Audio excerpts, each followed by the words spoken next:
Ines here. Welcome to Fintech channel. While studying at Fintech program at Oxford University, I've decided to create my Fintech channel where I would like to share my knowledge, expertise and thoughts about Fintech industry. The discipline as Fintech is not existing yet. We're living it and we're creating it. That's what is making it exciting. We already been witnesses of creating a new advertising system in 90s. In earlier 2000s, we observed how e-commerce took over the retail store businesses, and now it's still booming.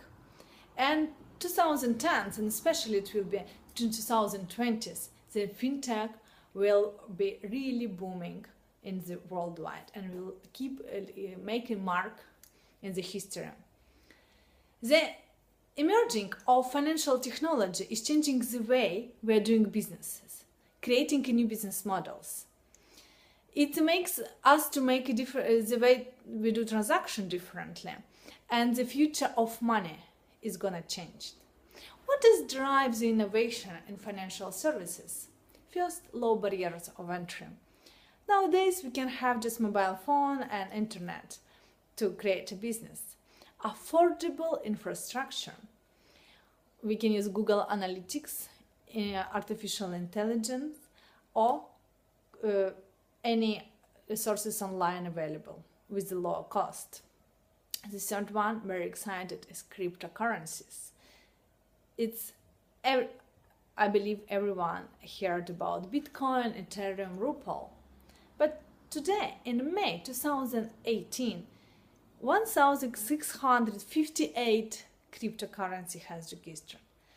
It's already official that digitalization, a new way of transacting currencies, is already here. Way of lending, peer-to-peer transaction by avoiding banks, which is significantly cutting their incomes, and investment. Before, crowdfunding and ICO were not existing, and now they're available to all population around the world. The last but not the least is changing of our behaviors, especially it's driven by millennials. We work internationally, we travel abroad, we shop online. We want to have our needs to have an access to financial services everywhere, anytime. That's what is changing, creating new opportunities for, especially for startups.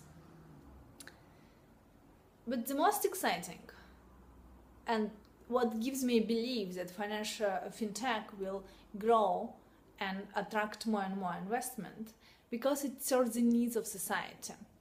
Unfortunately, banks and its infrastructure cannot do it anymore. If you live in developing countries, somewhere in Latin America, Africa, or in Asia, often you have a monthly income up to $50, and you have to pay $3 monthly for services in bank. That's not gonna happen. It's 6% of your income. Yeah, for Europeans, it's probably sound a bit cruel. How come? People don't have wallets full of cards, but it's their reality. That's why created startup to use transaction via mobile, by internet, are very successful in Africa. There 3.5 billion of population is in the bank at that moment, and fintech startup are aiming to solve that problem. At that moment, 4 out of 5 jobs are created by small and medium enterprises. But the paradox is that 95% of SMEs have insufficient financial services. For new generation, it's an opportunity to create a challenging bank like Neobank, Open Bank, or Mother, or any other banks, especially in Asia. At that moment, to create bank online costs 50% less that to restructure existing bank. It takes 90% less involvement of human beings. Yes, you heard me correctly. It's 90% less.